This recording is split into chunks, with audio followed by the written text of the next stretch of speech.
When has someone really stepped out of line? How did you handle it, and what advice do you need?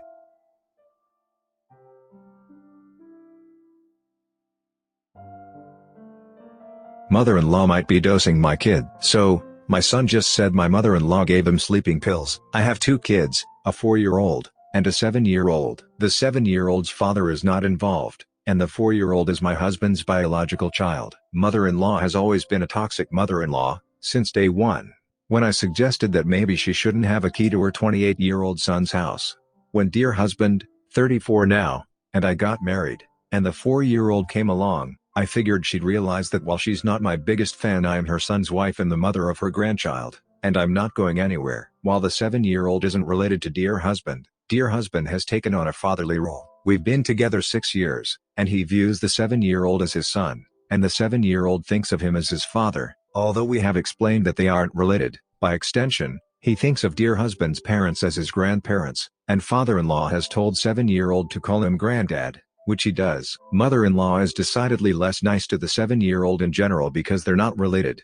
Dear husband has talked to her about it, and she's played nice while dear husband is there. But only when he's there. We agreed to just not let mother-in-law around 7-year-old at all. A couple weeks ago my sister got into a car accident. I got a call from the hospital Saturday morning asking me to come in. Dear husband was about 5 hours away and I had no one nearby able to watch them. I called father-in-law, and he said to bring the kids by. I dropped the kids at their place, and went to the hospital, then let dear husband know. Dear husband picked up the kids as soon as he could, and took them home. My sister was released in a few days. She's fine now, just a couple of broken bones, and they were fairly clean breaks, and should be healed soon. But on the day of the crash it got really scary. Anyway, the point of the post. I went to Boots, the chemist, today to pick up some stuff, and brought the kids. We walked past some medications, and 7-year-old points at a box of Nitol, and asks if we can get that. I ask why he wants that. He says that mother-in-law gave it to him the day I left them at her house, and he's saying this completely straight-faced. I talked to dear husband and, like me, at first he thought 7-year-old was kidding, but he quickly realized he wasn't. I asked dear husband if he remembered anything weird about 7-year-old that day, and he said 7-year-old was a bit groggy, which was weird for him as dear husband got to him around midday on Saturday, and he seemed like he'd just woken up when dear husband arrived. Now, I'm not saying 7-year-old is some perfect angel. He is, on the whole, a good kid, and he'd never hurt a fly, but he has told some fibs in the past. I've not spoken to mother-in-law about it, but if she has dosed the 7-year-old I can't see her owning up to anything. I want to believe my son, but I can't believe anyone would dose a 7-year-old with sleeping pills, especially as father-in-law was there, and surely he would have noticed something? I'm not sure what's gone on, if anything, and I need to figure out what's gone on before I figure out how to deal with this. Obviously if she's dosed my kid, then we're talking at least no contact. But if nothing has happened, then this isn't something I should be worrying about. I think I'm too close to it, and I need someone to tell me that either I'm crazy or my mother-in-law is the crazy one. Any ideas? Also, forget this whole section. He's my son, he wouldn't lie about this, I believe him. The time for silence has ended. I'm not biting my tongue anymore. I'm sick of your crap. It's funny how much we, or rather some of us, let our mother-in-law, and bio-moms for that matter, get away with before we finally snap. Well, I just snapped.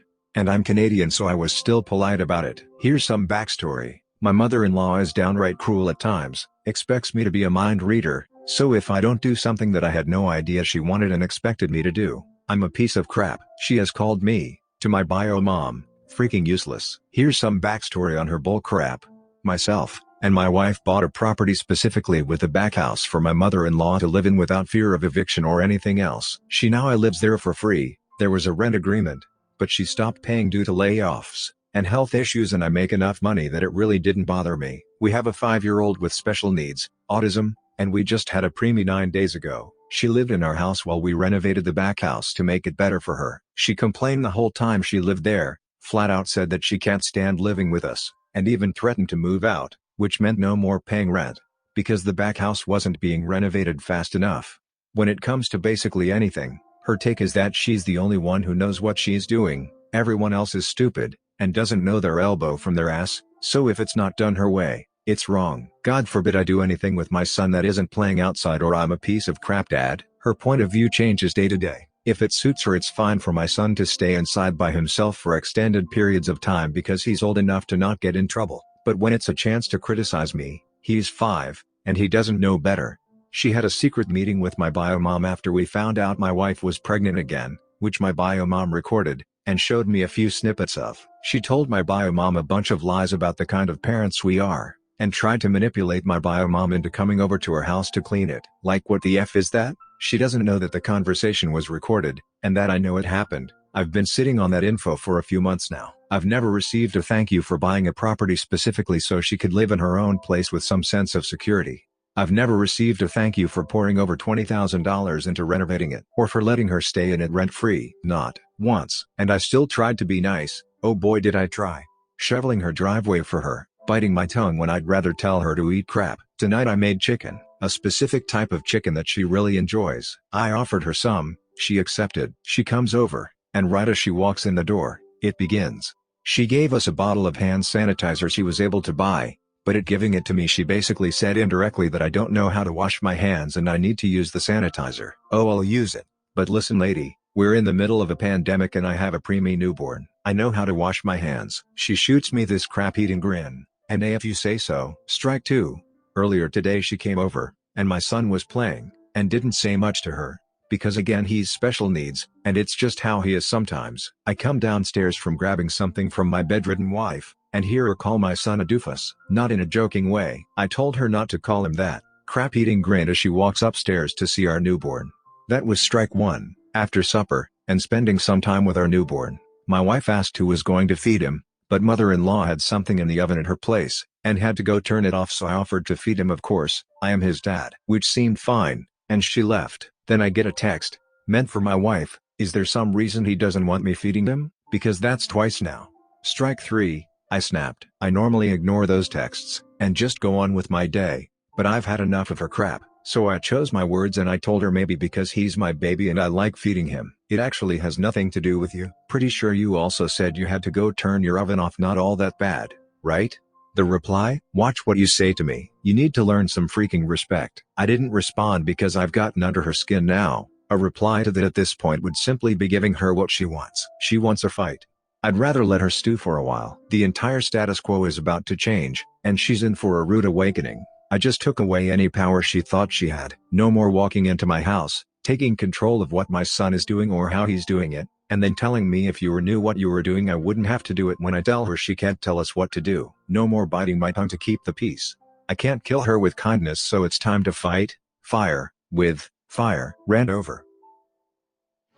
Wife and I have been married 11 years, but I've never met my mother-in-law. She refuses to acknowledge me because I'm the second spouse. Fun fact, so is she, and I'm not the right ethnicity. Father-in-law has come twice. He is nice, but still a machista you have to serve. Now, he wants to come visit in July. It's been at least 4 to 5 years since wife has seen father-in-law, but in-laws regularly visit wife's ex-spouse. In-laws stay with the ex, and their new spouse for vacations, Christmas. They do have grandchildren there however, but don't they also have grandchildren here? I digress. My mom is moving back from overseas in July. Yesterday she called to ask about going to see an apartment for her. It's 7 minutes from our house. Wife tells me why does she have to move here? She's a pain in the ass. She's always gonna be up your ass. This is the same woman who I've had to ask for money to turn our electricity back on, within the last year. The same woman who paid for our daughter's gym/tumbling tuition. She bought 75 to 80% of their clothes, and still does. I reminded wife that their family can't be bothered with us. Never sent a card to our girls, much less call or see them. 2 years ago we almost divorced because wife was physical again. My mom drove my girls and I around, hid me, checked under the car for tracking devices, went with me to the DA's office to listen to all the crap that had happened over a decade. The audacity to complain about the person who still stands by me, and helps us? I'm not looking forward to July. I don't want wife's dad here because he doesn't deserve access to us. I'm not looking forward to my mom coming home because I know wife will make it difficult to help and see her. I don't want July to come. That sounds awful. I don't even know what advice to ask for. I walk around in circles because I know the agonizing is my own fault. I understand now why my ex-friend said I liked it. I don't like it. I'm just too scared to make any moves after the last time. I guess I want to know how to stay unmoved when they're saying things like I never asked her for help, even though we did on multiple occasions. Anything helps. Techniques or phrases I can tell myself that maybe worked for you, or how you were less anxious when you know things like this are coming. Narcissist wants to watch my daughter while father and I get divorced. My daughter is 2.5 years old. When she was 18 months old, my mother-in-law, Narcissist, looked after her alone, and she got my daughter's ears pierced with a piercing gun at the mall. I asked her what exactly possessed her to do that to my child, and she said that my daughter's hair was too short, so she made her look girlier, and she called me a hypocrite as I had my ears pierced, but wasn't willing to do the same for my daughter. I told her that I got my ears pierced at 18 in a professional piercing place, and she had no right to do that. But Narcissist said that she was responsible for my daughter at the time, so it was her choice, and that my daughter would probably want her ears pierced eventually anyway. The piercings got infected, and the general practitioner advised taking them out after the infection cleared up, so I did. Narcissist is still upset that the piercings were removed, and wants to get them redone by the same store. I banned Narcissist from seeing my daughter, and no contact was upheld for about 3 weeks, at which point my soon-to-be ex-husband invited her over. To this day there has been no expression of guilt from her, and no shiny spine from soon-to-be ex-husband, which is part of the reason he's a soon-to-be ex. Since then, Narcissist has been aware that she's on wafer thin ice with me, and has not done anything harmful or detrimental to my daughter since ex and I look to be on the rocks. However, I am fairly confident in stating that the reason she hasn't done anything harmful or detrimental to my daughter is that she has yet to be left alone with her. I've not left Narcissist alone with my daughter at all in the past year, just in case she tries something. Ex and I need to go sign divorce papers on Friday. Everything is ironed out, and we won't be fighting. It's just a matter of signing the agreed terms. Narcissist has gotten in touch, knowing Friday is my work from home day, and the day my daughter does not go to daycare, and has said that if we want someone to watch her while we sign papers, she is more than happy to look after her, and has said they can have a girls' day.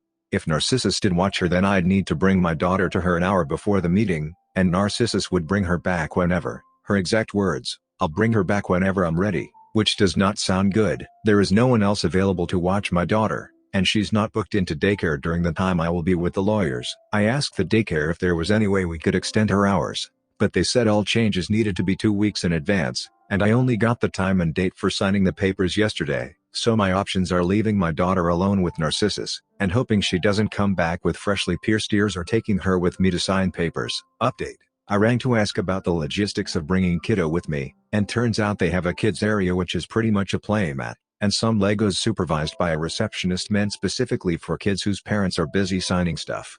Ex and I could even take turns signing papers, and checking on kiddo.